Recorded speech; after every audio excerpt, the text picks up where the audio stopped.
হঠাৎ করে আমার সব কিছু যেন কেমন কেমন লাগছে।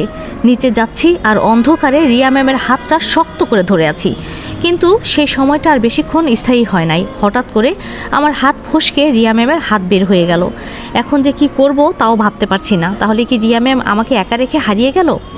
কখন যে নিজের ওপর নিজে কন্ট্রোল হারিয়ে ফেলেছি, অজ্ঞান হয়ে গেছি বলতেও পারি না। যখন আমার জ্ঞান ফিরল তখন মনে হলো যেন আমি নিরস্ত্র নিরিবিলি একটা পরিবেশের মাঝে আছি। সামনে তাকিয়ে দেখি রিয়া ম্যাম আমার থেকে কিছুটা দূরে পড়ে আছে, আর কিছুটা সামনে দেখি বন্যা আর সুমন এক জায়গায় পড়ে আছে। এবার আমার চোখ পড়লো আমরা এখন কোথায় আছি। ও মা, এটা দেখি একটা বিশাল বড় জঙ্গল। তাহলে আমরা জঙ্গলের মধ্যে আছি। আগে নিচ থেকে উঠে রিয়া ম্যামের কাছে চলে গেলাম। আশেপাশে তাকিয়ে পানি খোঁজার চেষ্টা করছি, কোথায় পানি আছে নাকি। ওরাও হয়তো আমার মতো অজ্ঞান হয়ে গেছে। এখন আমি কি করব ভেবে পাচ্ছি না। হঠাৎ দেখি রিয়া ম্যাম নড়াচড়া করছে। রিয়া ম্যাম চোখ খুলে দেখে আমি সামনে বসে আছি। রিয়া ম্যাম আগে শোয়া থেকে উঠে আশেপাশে তাকিয়ে বলল, ইয়াহু, আমরা পালাতে পেরেছি। এই বলে রিয়া ম্যাম খুশিতে আত্মহারা হয়ে আমাকে জড়িয়ে ধরলো। কি বলবো ভাই, আমি তো এখন আর আমার নিজের মধ্যেই নাই। আমার কলিজাটা 3 ইঞ্চি ফাঁকা হয়ে কাঁপাকাঁপি করছে রিয়া ম্যামের ছোঁয়ায়। কি বলবো ভাই, আমার ভেতরে এমন ধরনের একটা ফিলিংস এসেছে, এখন যদি আমাকে কেউ লাঠি দিয়ে পিটিয়ে মেরেও ফেলে তাও আমি বলতে পারবো না। রিয়া ম্যামের ছোঁয়ায় আজকে যে আমি পাগল হয়ে গেছি। এতদিন পর আমি বুঝতে পারলাম একটা মেয়েকে বুকে জড়িয়ে ধরলে ছেলেদের ফিলিংসটা কেমন হতে পারে, আর সেটা যদি ভালো লাগার মানুষ হয়। হতে পারে রিয়া ম্যামকে দেখে আমার পছন্দ হয়ে গেছে, কিন্তু এই ভালোবাসা আর ভালো লাগা সেটা শুধু আমার মাঝেই থাকবে। তবে আজকে আমার মনের আশা পূরণ হয়েছে, সেটা হলো রিয়া ম্যাম আমাকে জড়িয়ে ধরায়। এটা হয়তো আমার ধারণারও বাইরে ছিল। ভাবি নাই কখনো রিয়া ম্যাম আমাকে এভাবে জড়িয়ে ধরবে। হতে পারে রিয়া ম্যাম আমাকে খুশিতে এভাবে জড়িয়ে ধরেছে, কিন্তু আমার মনের আশা তো পূরণ হয়ে গেছে। কিরে, তোরা দুজন এভাবে আর কতক্ষণ জড়িয়ে ধরে থাকবি? এবার তো একটু জ্ঞান ফিরিয়ে আন। এটা বলতে রিয়া ম্যাম লজ্জা পেয়ে আমাকে ছেড়ে দিয়ে বলল, সরি, আসলে অতিরিক্ত খুশি হওয়ার কারণে তোমাকে কখন যে জড়িয়ে ধরেছি বলতেই পারি না।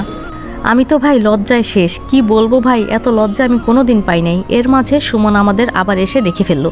শালা, তোর আর জ্ঞান ফেরার সময় হয় না। আর একটু জড়িয়ে থাকতে দিতি আমায়। চেয়েছিলাম চাঁদের আলো, কিন্তু কে জানতো হাতের মুঠোয় পুরো চাঁদ পেয়ে যাব। এবার লজ্জা কাটিয়ে মাথা উঁচু করে বললাম, আরে ম্যাম, সরি বলতে হবে না। আমি জানি আপনি অতিরিক্ত খুশি হয়ে আমাকে জড়িয়ে ধরেছেন, এতে আমি কিছু মনে করি নাই। আর সুমন, তোর কখন? সুমন আমার কথা থামিয়ে বলল, এসব কথা পরেও বলা যাবে, আগে বন্যার জ্ঞান ফিরা। ও এখনও মাটিতে পড়ে আছে। আমার বন্যার কিছু হবে না তো আবার? সুমনের কথা শুনে দৌড় দিয়ে আমি বন্যার কাছে চলে গেলাম। বন্যার কাছে গিয়ে দেখি সব কিছু ঠিকঠাক থাকলেও ওর জ্ঞান ফিরছে না। রিয়া ম্যাম আমাকে সরিয়ে বলল, দাঁড়াও, আমাকে আগে দেখতে দাও কি হয়েছে। এ বলে রিয়া ম্যাম বন্যার সামনে গিয়ে হাত দিয়ে ইশারা করে কি যেন করতে লাগলো। কিছুক্ষণ পরেই বন্যার জ্ঞান ফিরে গেল। বন্যার সামনে সুমনকে দেখতে পেয়ে বলল, তুমি কেমন আছো? ঠিক আছো তো? তোমার কিছু হয় নাই তো আবার? সুমন হাসি দিয়ে বলল, আমি ঠিক আছি। তোমার জন্য আমার চিন্তা হচ্ছিল, আর খুশির খবর হলো আমরা ওখান থেকে পালাতে পেরেছি।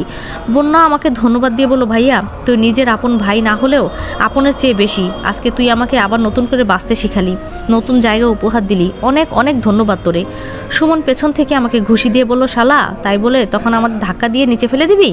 আমি হাসি দিয়ে বললাম, এখানে আমার কোনো দোষ নেই। আমাকে রিয়া ম্যাম বলেছে এই কথা, এজন্য আমি এমন করেছি। রিয়া ম্যাম আমার দিকে চোখ ঘুরিয়ে বলল, দেখো, একদম কিন্তু মিথ্যা কথা বলবে না। আমি বলেছি নাকি তুমি আমাকে কানে কানে বলেছো? আমি সবাইকে থামিয়ে বললাম, হয়েছে, আর কোনো কিচ্ছু বলতে হবে না। আমরা পালাতে পেরেছি, এটাই অনেক বেশি। এখন চলো আমরা কোথাও গিয়ে বসি। সবাই মিলে ভালো একটা জায়গা দেখে বসে পড়লাম। অনেকক্ষণ পর রিয়া ম্যাম বলল, তোমরা সবাই তো জানো আমি কোনো সাধারণ মানুষ না, আমি একজন পরী। আমি স্বাভাবিকভাবে উত্তর দিলাম, আমি তো সব কিছুই জানি। অন্য সব কিছু শুনেও আপনাকে আমি পালাতে সাহায্য করলাম। আমি স্বাভাবিকভাবে উত্তর দিলাম, আমি তো সব কিছুই জানি। অন্য সব কিছু শুনেই আপনাকে আমি পালাতে সাহায্য করলাম। বন্যা বলল, আমি তো আপনার বিষয়ে অনেক কিছুই জানি, তাই আমার আর কিছু বলার নাই। আমি বোকা হয়ে বন্যাকে প্রশ্ন করলাম, তুই জানিস মানে? বন্যা স্বাভাবিকভাবে রিয়া ম্যামের দিকে তাকিয়ে বলল, ভাইয়া, তুই হয়তো জানিস না, আমি রিয়া ম্যামকে প্রতিদিন খাবার দিতাম। রিয়া ম্যামের প্রতিটা কষ্টের কথা আমি জানি, কিন্তু কি করব বল, যেখানে আমি নিজেই তো বন্দি ছিলাম। আমি অনেকবার সুমনকে বলেছি রিয়া ম্যামের জন্য আমার কিছু করতে ইচ্ছে করে, তবে আমরা করতে পারি নাই। শেষে তুমি ভাইয়া, অনেক অনেক ধন্যবাদ তোমাকে। সব কিছু শুনে আমি বললাম, হয়েছে হয়েছে, আর বলতে হবে না, আমি সব কিছু বুঝে গেছি। তো রিয়া ম্যাম এখন কি করবেন? রিয়া ম্যাম আমার দিকে তাকিয়ে বলল, আমি এখন আমার রাজ্যে ফিরে যাব। সবাই হয়তো ভাবছে আমি আবার ফিরে আসবো, সেই অপেক্ষা করছে। রিয়া ম্যামের কথা শুনে আমি কোনো উত্তর দিলাম না, শুধু সুমনকে বললাম, সুমন ভাই, তোর মা বাবার কাছে ফিরে যা, আর বন্যা তুমিও। পরে সুমনের পরিবার বিয়ের কথা ফাইনাল করে আসবে না। বন্যা মাথা নিচু করে বলল, আমার আম্মু আমাকে ছোট রেখেই মারা গেছে। বাবা আবার আম্মু মারা যাবার পর নতুন করে বিয়ে করেছে, অনেক অত্যাচার করে ওরা আমার ওপর, কিন্তু মাঝে তো আমি হারিয়ে গিয়েছিলাম, আমি আর এখন ওখানে ফিরে যেতে চাই না। সুমন বন্যার হাত ধরলো, বলল, তোমাকে কোথাও ফিরে যেতে হবে না, তুমি আমার বউ হয়ে আমার বাসায় যাবে। রিয়া ম্যাম হাততালি দিয়ে বলল, তোমাদের মতো কাপল আমি আজ পর্যন্ত একটাও দেখি নাই, এমন ভালোবাসা 1000 বছর বেঁচে থাকুক। একটু থেমে সুমন আমাকে বলল, তুই কি এখন তোর দেশের বাড়িতে ফিরে যাবি? আমি হাসলাম, বললাম, আমার দেশের বাড়ি? যার এই পৃথিবীতে কেউ নেই তার আবার দেশের বাড়ি? তাহলে তুই আমাদের সাথে আমার বাসায় চল। সুমনের কথা শুনে আমি বললাম, না রে, আমি কোথাও যাব না, আমি রিয়া ম্যামের সাথে চলে যাব, সারা জীবন রিয়া ম্যামের চাকর হিসেবে কাজ করব। রিয়া ম্যাম আমাকে সাথে নেবেন না? আমার কথা শুনে সুমন সহ রিয়া ম্যাম বোকা হয়ে গেল। বন্যা তো শুধু আমার দিকে তাকিয়ে আছে, হয়তো ভাবতেও পারে নাই যে আমি এমন কিছু বলবো। কিন্তু মুহূর্তের মাঝেই রিয়া ম্যাম হাসি দিয়ে বলল, থাকার মজা করতে হবে না রনি, তোমাকে যে আমি কি দিয়ে ধন্যবাদ দেব বলার বাইরে, তুমি আজকে না থাকলে হয়তো। এবার আমি মন খারাপ করে বললাম, কি ধন্যবাদ দিবেন ম্যাম? আমি তো ধন্যবাদ পাওয়ার যোগ্য না, আর আপনি আমাকে তাড়িয়ে দিচ্ছেন, আমি এখন কোথায় যাব বলেন তো? এই পৃথিবীতে যে একজন ছিল তাকে ওরা মেরে ফেলেছে। সুমন আর বন্যা তো আমার কিছু সময়ের বন্ধু, তবে ওদের মন মানসিকতা অনেক ভালো, বেচারা নতুন বিয়ে করে এনজয় করবে, আর আমি গিয়ে কেন অযথা বিরক্ত করব? আর আপনি যদি আমাকে না নিতে চান তাহলে সমস্যা নেই, আমি কিছু মনে করব না। তবে আপনাকে আমি আগেই বলেছিলাম, হয়তো মনে আছে কিনা ঠিক জানি না, আপনাকে আমি অনেক বিশ্বাস করি ম্যাম, তবে আপনি আমার সামনে থাকলে আমার অনেক ভালো লাগে। আপনি এখন যেমন আমার ম্যাডাম ছিলেন ঠিক তেমনি থাকবেন। রিয়া ম্যাম এতক্ষণে আমার মুখের দিকে তাকিয়েছিল, এবার রিয়া ম্যাম ভিজা ভিজা চোখ নিয়ে আমার দিকে তাকিয়ে বলল, সত্যি কি তুমি আমার সাথে যেতে চাও? জি ম্যাম, যেতে চাই। নেবেন না আপনি? আপনাকে শুধু 3 বেলা কফি বানিয়ে দিব, প্লিজ ম্যাম, না করবেন না। রিয়া ম্যাম এবার হাসি দিয়ে বলল, আচ্ছা যাও, নিয়ে যাব। রিয়া ম্যাম এটা বলতেই সুমন আমার হাত ধরে দূরে নিয়ে গেল, বলল, তোর মাথা কি খারাপ হয়ে গেছে? তুই পরিরাজ্যে যেতে চাস মানে তুই আমার সাথে চল।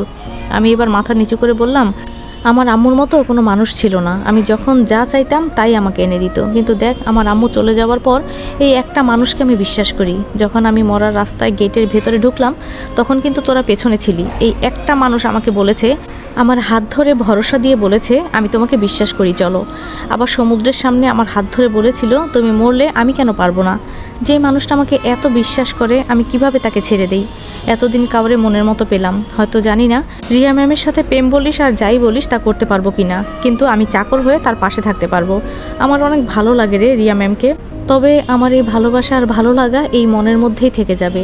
সুমন বেচারা এতক্ষণ আমার মুখের দিকে তাকিয়ে আমার কথা শুনছিল। এবার সুমন বলল, আমি আগেই আন্দাজ করেছিলাম এমন একটা কিছু হবে, তবে তুই যে গভীর প্রেমে পড়ে যাবি সেটা আমি ভাবতেও পারিনি। তবে আমি তোরে কিছু বলতে পারবো না, আমাকে শুধু একটা কথা দে, আর কিচ্ছু লাগবে না। হ্যাঁ বল, কি বলবি? আমি রাখার চেষ্টা করব। সুমন আস্তে করে চিকন কণ্ঠে বলে উঠল, কোনো একদিন রিয়া ম্যামকে তোর বউ হিসাবে তোর পাশে দেখতে চাই, আমাকে তুই শুধু এই কথাটা দে, বল পারবি?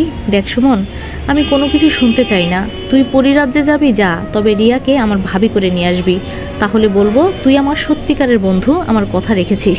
সুমন বলল, আমি যতটুকু পারি চেষ্টা করব।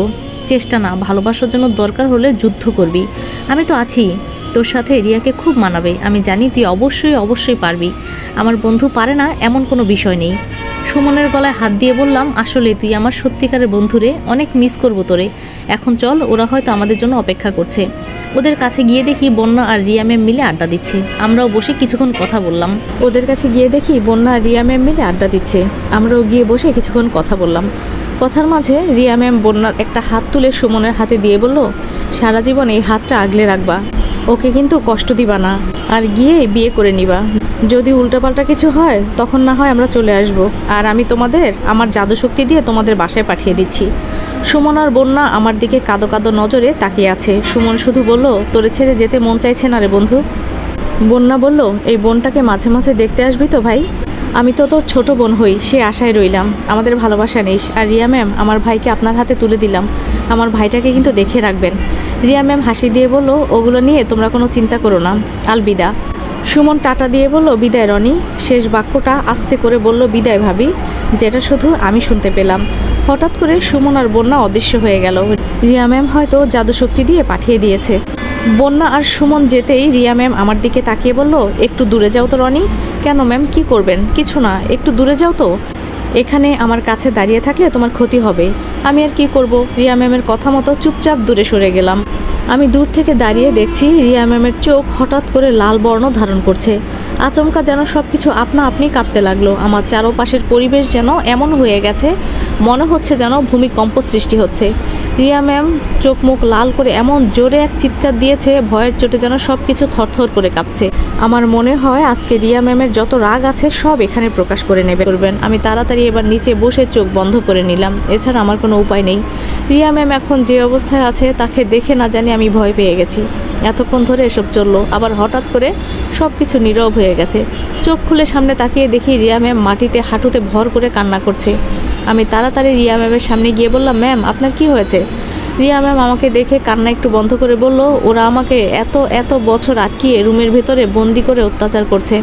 রিয়া ম্যাম নিজের পেট থেকে একটু কাপড় সরিয়ে আমাকে দেখিয়ে বলল, এই দেখো, ওরা আমার পেটে পর্যন্ত আগুন দিয়ে আমাকে শাস্তি দিয়েছে। প্রতিদিন আমাকে ওরা ইচ্ছা মতো মারত, শুধু নিজের সম্মানের দিকে তাকিয়ে আমি কিছু বলি নাই। এই বলে রিয়া ম্যাম ইচ্ছা মতো কান্না করতে লাগলো। রিয়া ম্যামের পেটের পুড়ে যাওয়া অংশটুকু আমি দেখে নিজেই বোকা হয়ে গেলাম। দেখেই বোঝা যাচ্ছে কয়েকদিন আগে এমন করা হয়েছে, ক্ষতটা এখনও শুকায় নাই। এসব দেখে যেন আমার চোখ দিয়ে অল্প অল্প করে পানি বের হতে লাগলো। কতটা অত্যাচার করা হলে একটা মানুষ চুপচাপ থাকতে পারে তা আমি রিয়া ম্যামের কাছ থেকে জানলাম। শুধু নিজের সম্মানের দিকে তাকিয়ে হয়তো কিছু বলেনি। রিয়া ম্যাম চোখের পানি মুছে দাঁড়িয়ে বলল, জানো রনি, আমার বাবা মা আজ পর্যন্ত আমার গায়ে একটাও ফুলের টোকাও দেয়নি। আর এই শালি ছাড়বো না আমি ওকে, ও আমার মা বাবাকেও মেরে ফেলছে। এবার আমি অবাক হয়ে বললাম, আপনি জানেন কি করে যে মুক্তা আপনার মা বাবাকে মেরেছে? রিয়া ম্যাম আমার দিকে তাকিয়ে বলল, আমার মতো আমার মা বাবাকে ওরা ফাঁদে ফেলে এসব করেছে। ও আমার সৎ বোন হতে পারে, কিন্তু তাই বলে থাক ম্যাম, এসব কথা বাদ দেন তো। পুরনো কথা মনে করে আর নিজেকে কষ্ট দিবেন না। রিয়া ম্যাম এবার একটা নিরিবিলি জায়গায় বসে আমাকে পাশে বসতে বলল, জানো, এখন আমার কাছে সম্পূর্ণ শক্তি আছে, আমি যা ইচ্ছা তাই করতে পারি এখন। কিন্তু মুক্তার বানানো মায়াজাল আমি ভেঙে ভেতরে যেতে পারবো না। ওকে যদি আমি একবার কাছে পাই না, আমি যদি এনে দিই আপনার কাছে ওকে। রিয়া ম্যাম এবার মায়াবী দৃষ্টিতে আমার দিকে তাকিয়ে বলল, আমার জন্য আর কত করবে বলো তো? আমাকে তো ভালো করে চেনো না পর্যন্ত তুমি, হতেও তো পারতো আমি তোমাকে মেরে ফেলতাম। অচেনা একটা মেয়েকে বিশ্বাস করে কেন এসব করলে? ম্যাম আমার এই পৃথিবীতে আপন বলতে কেউ নেই, হয়তো আমার কোনো যাওয়ার ঠিকানাও নেই। আপনাকে দেখে আমার কেন জানি মনে হয় আপনাকে আমি বিশ্বাস করি, এজন্য আপনার জন্য আমি জীবন বাজি রাখলাম। আমার কাছে যতদিন থাকবে সারা জীবন এমন বিশ্বাসী হয়ে থাকতে পারবে তো? ওই যে বলেছি না, আমি আপনার জন্য আমার জীবনও দিয়ে দিতে পারি। রিয়া ম্যাম এবার কিছুক্ষণ চুপচাপ থেকে বলল, জানো, আজ পর্যন্ত আমার অনেক মানুষের সাথে পরিচয় হয়েছে, কিন্তু তোমার মতো ভালো মানুষের সাথে যে আমার পরিচয় হবে এটা আমি ভাবতেও পারিনি। আমি এতটাও ভালো নয় ম্যাম। কে বলেছে তুমি ভালো না? হ্যাঁ, তোমার ঠোঁটের নিচে একটা সুন্দর তিল আছে, যেটার কারণে তোমাকে কিন্তু অনেক কিউট দেখায়। এবার আমি একটু লজ্জা পেয়ে বললাম, জান কি যে বলেন না আপনি। রিয়া ম্যাম আমার কথাগুলো শুনে দাঁড়িয়ে বলল, রনি, তুমি আর একটু ভালো করে ভেবে দেখো, এই পৃথিবীতে কিন্তু অনেক কিছু দেখার মতো আছে। আমার সাথে গিয়ে কি করবে অযথা? এবার আমি রিয়া ম্যাডামকে কিছু না বলে রাগ দেখিয়ে বললাম, দেখেন, আমি এত কিছু জানি না আর জানতেও চাই না। যদি নেওয়ার হয় তো নেন, নয়তো আমি চলে যাব। কতবার বলেছি আমি আপনার সাথে যেতে চাই, তাও কেন বারবার ঘুরে ফিরে একই কথা বলছেন? রিয়া ম্যাম আর কিছু না বলে চুপচাপ কিছুক্ষণ আমার দিকে তাকিয়ে বলল, তোমাকে বললেও আর কাজ হবে না আমি জানি, তবে তুমি খুব সাবধানে থাকবে। ওখানে গেলেই আমি কিন্তু সব কিছুর দায়িত্ব নেব, মানে আমার কথায় সব কিছু চলবে। আমার বাবা ছিলেন সেখানে রাজা, কিন্তু তিনি মারা যাওয়ার পর আমার ছোট চাচু সব কিছু দেখাশোনা করছে। বাকি যা কথা আছে সবগুলো পরে বলবো, ঠিক আছে? ওখানে গিয়ে কোনো রকম কোনো ঝামেলা করবে না। ওখানে কিন্তু তোমার মতো কোনো মানুষ নেই, সবাই জিনপরি আর বড় বড় দানব। যা বলবে আমাকে বলবে, আমি সব কিছু সমাধান করে দিব। আমার কথা মনে থাকবে তো? আমি মাথা নাড়িয়ে বললাম, ঠিক আছে ম্যাম। রিয়া ম্যাম এবার আমাকে বলল, এসো আমাকে জড়িয়ে ধরো, তবে চোখ কিন্তু একদম খুলতে পারবে না আমি যতক্ষণ পর্যন্ত না বলবো। জড়িয়ে ধরার কথা শুনে আমি একটু লজ্জা পেয়ে গেলাম। কি বলবো ভাই, রিয়া ম্যাম আমাকে জড়িয়ে ধরতে বলছে। প্রিয়জনকে জড়িয়ে ধরার মাঝে কিন্তু সেই রকম একটা আলাদা স্বাদ আছে, যে অনুভূতি হয়তো কোনোদিনই প্রকাশ করার মতো নয়। আমি আমার মাথায় হাত দিয়ে বললাম, মানে ম্যাম, আপনাকে আমি জড়িয়ে ধরবো? হ্যাঁ, আমি তো তাই বললাম না, মানে হঠাৎ করে এসব কথা বলছেন যে? রিয়া ম্যাম আমাকে ধমক দিয়ে বলল, আমার সাথে কি যেতে চাও নাকি এখানে থাকতে চাও? যদি যেতে চাও তাহলে চলো, নইলে এখানে দাঁড়িয়ে থাকো, আর কোথাও যেতে হবে না। একটু পর মুক্তা এসে তুলে নিয়ে যাবে, তখন ভালো লাগবে তো? এবার আমি আর কোনো কথা বললাম না, চুপচাপ রিয়া ম্যামের সামনে গিয়ে মাথা নিচু করে বললাম, আপনি আবার যদি মাইন্ড করেন তার জন্য ম্যাম। রিয়া ম্যাম এবার বেশ রাগের সাথেই বলল, আমাকে ধরতে বলেছি না, ধরবা নাকি এখানেই থেকে যাবা? এবার আমি একটু ভয় পেয়ে 2 হাত বাড়িয়ে রিয়া ম্যামকে আস্তে করে জড়িয়ে ধরলাম। রিয়া ম্যাম আবার বলল, আরও জোরে জড়িয়ে ধরো, নইলে তুমি পড়ে যাবা। এবার আমি রিয়া ম্যামকে শক্ত করে জড়িয়ে ধরলাম। কিছুক্ষণ পর মনে হলো যেন আমি শূন্যতায় ভেসে উপরে উঠছি। তবে রিয়া ম্যামকে জড়িয়ে ধরার ফিলিংসটা কিন্তু সেই যা বলে বোঝানো যাবে না। মনে মনে ভাবলাম অনেক দিনের ইচ্ছে পরীর ডানা দেখা। তাই রিয়া ম্যামকে চোখ বন্ধ করানো অবস্থায় বললাম, একটা কথা বলি রিয়া ম্যাম। হ্যাঁ বলো। না মানে আমার অনেক দিনের ইচ্ছা ছিল পরীর ডানা দেখব। যদি বলেন তো। দেখো রনি, এমন ফাজলামি করবে না যার কারণে তোমার জীবন চলে যাবে। যদি তুমি একবার চোখ খুলে নিচে তাকিয়ে দেখো তাহলে তুমি কিন্তু সাথে সাথে আমাকে ছেড়ে নিচে পড়ে যাবা। এজন্য বললাম চোখ বন্ধ করো। তবে তুমি চিন্তা করো না, কোনো একদিন আমি তোমায় অবশ্যই আমার ডানা দেখাবো। সত্যি তো ম্যাম? হ্যাঁ সত্যি। আচ্ছা ম্যাম, একটা প্রশ্ন জিজ্ঞেস করি? হ্যাঁ বলো। কখনো কারোর সাথে প্রেম করেন নাই? আমার কথা শুনে রিয়া ম্যাম কিছুক্ষণ চুপচাপ থেকে বলল, এসব শুনে তোমার লাভ কি? লাভ মানে আমি যার জন্য এত কাজ করছি আমি কি তার সম্পর্কে কিছু জানতে পারি না? কেউ যদি আমাকে বলে আপনার সম্পর্কে কিছু বলতে, তখন আমি কি বলবো? তাই বলে তুমি এসব প্রশ্ন করবা? আচ্ছা সরি ম্যাম, আমার ভুল হয়েছে, আর কিচ্ছু বলবো না। রিয়া ম্যাম হঠাৎ করে বলা শুরু করলো, আমি যার প্রেমে পড়েছিলাম ছেলেটা ছিল জিন জাতি, খুব নম্র ভদ্র একটা ছেলে, আর ভেতরে অনেক কিউট। তবে ওর রাগটা একটু বেশি ছিল। একবার রাগ করলে সব কিছু উল্টাপাল্টা করে ফেলতো। এজন্য আমার ওকে খুব ভালো লাগে। তবে ও আমাকে পছন্দ করে কিনা তা আমি বলতে পারি না। তবে আমি ওকে অনেক ভালোবাসি। যদি গিয়ে দেখি ও আজও বিয়ে করেনি তাহলে হয়তো আমার থেকে খুশি কেউ হবে না। মানুষ বলে অপেক্ষার ফল নাকি অনেক মিষ্টি হয়। কথাটা সত্যি নাকি মিথ্যা তা এখনও বলতে পারি না। তবে আমি মনে প্রাণে এই কথাটা অনেক বিশ্বাস করি। রিয়া ম্যামের কথা শুনে আমার বুকের এক পাশ যেন কেমন চিনচিন করে ব্যথা শুরু হতে লাগলো। আচ্ছা, যত কষ্ট সব ঘুরে ফিরে আমার দিকে কেন চলে আসে? যেই মানুষটাকে আমি প্রিয়জন হিসাবে মনে করি সে মানুষটাই আমার সাথে ধোঁকা দেয়। প্রথমে আমি মায়াকে অনেক ভালোবাসতাম, পরে ও আমাকে ধোঁকা দিল। আর এখন যাকে মন থেকে অল্প অল্প করে ভালোবাসতে শুরু করলো, আর আজকে সেও। না না, আর চিন্তা করতে পারছি না। কি ব্যাপার, তোমার কি মন খারাপ? মনে মনে এত কি চিন্তা করছো? না ম্যাম, মন খারাপ না, আর এত কিছু চিন্তা করছি না। একটা কথা কি জানেন ম্যাম, প্রিয়জনকে হারানোর ব্যথাটা খুব বেদনাদায়ক হয়। যে মানুষটাকে আমি এত বিশ্বাস করতাম, যাকে আমি এত ভালোবাসতাম, সে আমাকে ধোঁকা দিল। ও কিভাবে পারলো আমার আম্মুকে? ওর তো আপন চাচি হতো নাকি? এসব কথা বলে নিজেকে কষ্ট দিও না, আমরা প্রায় কাছাকাছি এসে গেছি। একটা কথা মনে রেখো, যদি কেউ জিজ্ঞেস করে তুমি আমার কি হও, তাহলে বলবে বন্ধু, ঠিক আছে? কি বলছেন ম্যাম? বন্ধু বলবো মানে? আমি তো আপনার চাকর। চুপ করো তো। চাকর তো তোমাকে ওরা রেখেছে। আমি কখনোই কি এই কথা বলেছি? আর কি ম্যাম ম্যাম বলে ডাকো? এখন থেকে রিয়া বলে ডাকবে, ঠিক আছে? ম্যাম পারবো না। আবার ম্যাম? আচ্ছা সরি ম্যাডাম। আবার? এখন রিয়া বল। ঠিক আছে রিয়া। এই তো এখন ঠিক আছে। আর আমাকে এত শক্ত করে জড়িয়ে ধরতে হবে না, যেভাবে ধরে আছো মনে হচ্ছে যেন। এই পর্যন্ত বলে রিয়া ম্যাম আর কিচ্ছু বলে না। আমি রিয়া ম্যামের কথা শুনে একটু লজ্জা পেয়ে গেলাম। নিজেই বলে শক্ত করে জড়িয়ে ধরতে, আবার নিজেই না করে।